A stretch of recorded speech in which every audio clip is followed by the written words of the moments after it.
What is up, y'all? I'm back with another video, and man, does my week keep getting better and better. So this past weekend, we just beat Chelsea 3-1. Dominant performance, looked really good. And now today, we have beaten Manchester United 2-0. Now, I know it's just the Carabao Cup. A lot of fans make this excuse that who cares about it, doesn't really matter. It's just another tournament that they've made for whatever. But to me, it matters. You know, I always like getting more silverware. Every team does. And it's the Manchester Derby. So, of course, I wanted to win this game. And I'm glad we did. Now, I would rather win in the league against Manchester United. But whenever we have a chance to play Manchester United, I always want to win. Because I hate losing against them. That's the team I hate losing against the most. But, anyways. Was this a Pep masterclass today, or was this just what to be expected when you have a team like Manchester City? Now, I don't know. He did play with something different today.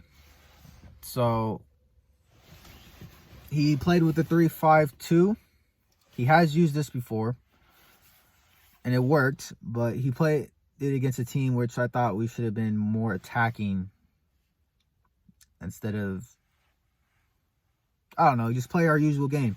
But today, it worked perfectly, and I love that he did it because we didn't have a natural striker. Jesus is out with COVID still, I believe, and Aguero is coming from injury, and we want to keep him out not out as much as possible, but we want to rest him as much as we can before so he can get 100% fit. So, I don't know. For me, personally, I think I'm leaning towards more that this is a Pep masterclass. The players were just everywhere. I don't think Manchester United knew what to do. Like, they were just lost today. Sterling was everybody was just all around the field. De Bruyne sometimes looked like a right wing, and sometimes he was center forward. He would drop back. Everybody was just everywhere. The only person that seemed to stay in his spot was the center backs, Zinchenko and Foden. Everybody else was moving everywhere. Cancelo looked like a midfielder sometimes, or sometimes he was a right back. Everybody was just changing spots, making it real hard for Manchester United to pick up on any player. And what also helped today was, that was a weird end, my bad. What also helped today was that Ruben Diaz defended out of his damn mind today. Fernandinho was a shout too. If I had to pick a player of the match, it was either between Fernandinho or Ruben Diaz. But to me, I'm going to give it to Ruben Diaz. He was 10 out of 10 for me. Rashford, Bruno, anybody who had the ball could not get past him. And it was just whatever you did, he was there. Zinchenko, I don't really rate him as a defender. I think he's pretty good on the ball, but I don't really rate him as a defender. And he was getting, in the first half especially, he was getting torched by Rashford. And Diaz really had to pick it up for him every time he got passed by, and he did. I mean, just as you thought Rashford was going to shot off and maybe score, Diaz slides in, blocks it. He was deflecting every shot there was. Every corner he was winning. It was just a perfect match for him today. I don't know if defending gets much better. No, I'm not saying he's the best defender in the world, but I'm just saying today he looked like a top defender. And I just love to see that. He's making me eat my words, and I'm so glad he is. After spending $65 million, he's been worth every penny. And Fernandinho was also really well today. He really controlled that midfield. He looked cool, calm, collected on the ball. He picked out some passes to De Bruyne on that right side and Mahrez. And yeah, I don't think he made one mistake. And to be honest, if I'm Pep, I'd rather start him over Rodri. Now, if you want to put them both in, yeah, we can try that, see how that goes versus certain teams. But like I said in my other video, Rodri just gives me a weird feeling in my stomach when he has the ball. He can look just as good on the ball as Fernandinho. But lately, it's just been really weird. Chelsea, he gave up some cheap balls away, putting us in some really dangerous situations. Just glad that Ruben Diaz and John Stones just weren't letting anything pass, and he did that as soon as he came in the match today. I think when his first pass was just a bullet across the field straight into Man United forwards, and I don't know. I feel more safe when Fernandinho's in the back. He totally controlled it today and had a hell of a volley. Now, it wasn't like a screamer, but he hit it perfectly, exactly the way he had to. Bottom right corner where Henderson could get nowhere near it.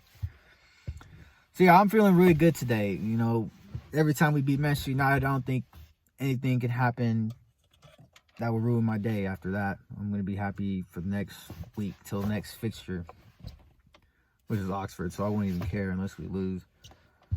But, yeah, this kind of, I know, Emil, you're pissed off and all that, and this does put, I think, a dent in y'all's confidence, but as of right now, I don't think it's anything to worry about too much. I do want to give Man United some credit, not this game. I think we totally outclassed them today, but recently in league, they've looked really well, and they look like they're going to be the contenders to Liverpool. Well, they were looking like that. And, you know, if they win versus Burnley, they'll get that top spot. I mean, that's crazy. When's the last time they were ever close to the top spot? The closest they got ever since Fergie left was when they got second in, 2018, when Manchester City won it by, like, 18 points. So that didn't even matter on Jose Mourinho. And now everybody, you know, just earlier, everybody thought they weren't going to be top four with Ole, and now Ole's about to take him to first place. In my personal opinion, I think y'all are just going to fall off just as fast as Spurs. Reason being is because y'all got some really tough fixtures. Y'all totally got outclassed today, so I don't know how y'all are going to do versus Liverpool after Burnley. And then you got Spurs and Chelsea. They're not back-to-back, but they're pretty close together. So this is really going to test how Man United, if Man United are pretenders or contenders. And it's going to be really interesting to see. I'm loving this year. I know there's no fans, but I love making videos. I'm so glad that I decided to pick this year, because the last couple of years has been a one-horse race or a two-horse race. Of course, I would love to see Manchester City just beat everybody, but I need content, and yeah, it would be boring if I just talked about Manchester City every video, which I have been lately, but I promise I'm going to make different videos. So yeah, it's been crazy. It's a crazy year. I can't wait to see how this goes. Super excited. I'm definitely going to be making a video over Manchester United and Liverpool. I'm be really excited to see how Liverpool and Man United do in the upcoming matches, because I think Manchester City are just going to win their probably next 4 or 5 until they have to go against Liverpool, I think. But yeah, other than that, it's going to be really interesting to see how Manchester United and Liverpool do. If Manchester United can get past those 3 teams, and then the little smaller clubs between them, they're going to be looking in really good shape, and they're already a hell of a team, and that'll just confirm that they're real contenders this year. So yeah, we'll see. Keep your heads up high, Manchester United fans. Let's wait to see how y'all do versus Burnley. I think y'all pick it up. Oh wait, hold up. Before I end this video, I want to talk about how Chelsea nor Man United didn't test our goalkeeper either games. I know this kind of contradicts what I said, and how I said Ruben Diaz was just there everywhere, which he was. But if I'm seeing this, so if I see a goalkeeper who's a second string and no one's ever tested yet, because he just made his Premier League debut this past weekend, I'm taking shots after shots after shot from outside the box. The only player who seemed to be doing that later in the match was Bruno. But if I was Rashford, I'd have been taking shots a hell of a lot sooner than what he was when he was getting 7-10 feet away from goal. I would have been doing it way outside the box, seeing what he has. But for some reason, they didn't do it. I'm glad they didn't do it. But if I'm a Manchester United fan or a Chelsea fan, I don't know why the hell they weren't. I mean, that just seems pretty strange to me, especially when you got people like Pogba Bruno and Rashford who can hit some dingers. So I don't know why they didn't do it. I'm glad they didn't. But if I'm a team going up against Manchester City soon, I'm thinking in my head, let's test this goalkeeper. Now, Alisson should be back soon. But yeah, I don't know why they didn't take advantage of that. But other than that, please like, subscribe. Let me know what you think in the comments. Like I said before, I don't care if you're calling me stupid or whatever. I just want some engagement. Yeah, until then, I'll see y'all next big game.